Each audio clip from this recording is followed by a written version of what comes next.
Institute of Technology acknowledges that our campuses are located on the unceded traditional territories of the Coast Salish nations of Musqueam, Squamish, and Tsleil-Waututh.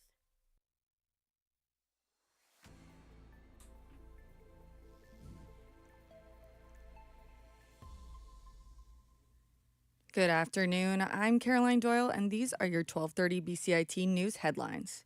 The Fraser Valley Regional District has issued an evacuation alert along the Chilliwack River due to risk of flooding in the electoral E district.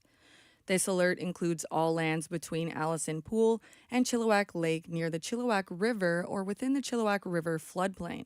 This also includes Paulson Road subdivision. Head to the City of Chilliwack's website for more information on evacuation procedures and information. Metro Vancouver's rainfall reputation prevails, especially in the wintertime. Our reporter Joe McHugh has more on how atmospheric rivers are often blunted before they ever impact the West Coast. It's another rainy day in Vancouver, but as Derek Lee from the Meteorological Service of Canada puts it, not as rainy as it could be without Vancouver Island. Usually when an atmospheric river hits, the heaviest rain does fall over West Vancouver Island because that's the first line of defense as the storm moves in. So areas along the immediate coastline, like Tofino, those places are the rainiest. Metro Vancouver could still see in excess of 100 millimeters of rain today as an atmospheric river makes its way down the coast. But hey, at least it isn't the 200 millimeters of rain expected in Tofino. Joe McHugh, BCIT News. A charter rights court challenge over medical assistance in dying is set to begin in Vancouver today. Sam O'Neill had no choice but to be transferred out of St. Paul's Hospital in March 2023 after receiving her approval for medical assistance in dying.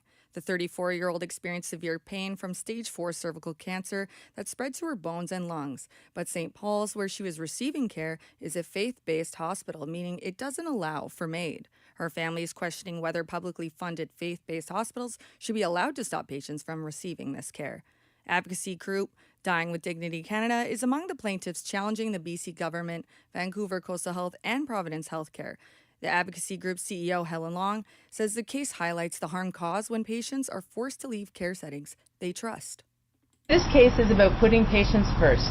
It is about ensuring that compassion, dignity, and the law guide end-of-life care, not institutional barriers. Most importantly, it is about the real human impact of forced transfers on families who deserve better. According to O'Neill's parents, they say their daughter was in pain during transfer, and the transfer meant Sam's loved ones didn't get a chance to say goodbye. Over the weekend, hundreds gathered in Robson Square in support of protests in Iran. Our reporter Thomas Adams has more on the local impact of the situation. The Iranian community and supporters took to the streets over the weekend to show their support for the anti-government protests taking place in Iran. Although the conflict is taking place overseas, the political climate of Iran is having a big impact on the local Iranian community. Due to the forced internet shutdown in the country, many people here in Canada have not been able to contact their loved ones back home. With the shutdown lasting days and with reported deaths at Iranian protests, concerns grow within the Iranian locals with no sense of relief. Thomas Adams, BCIT News.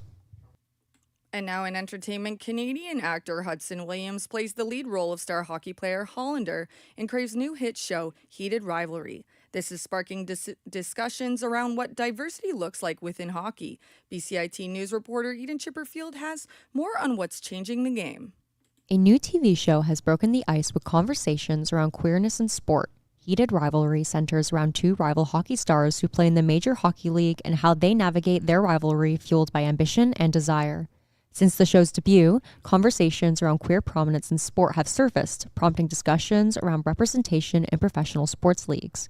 Leading the conversation is the Cutting Edges, Vancouver's only 2S LGBTQIA+ team who have been out and proud on the ice since 1993, showing that sport is indeed for everyone. The purpose of the association is to encourage, provide, and promote an environment for all to participate. Eden Chipperfield, BCIT News. Williams is a local Langara College Film Arts Program alumni. And now for weather, rain, more rain, but luckily the rain will be a little lighter today. It's 8 degrees with a high of 10 today. I'm Caroline Doyle, and thanks for tuning in to your 12:30 news.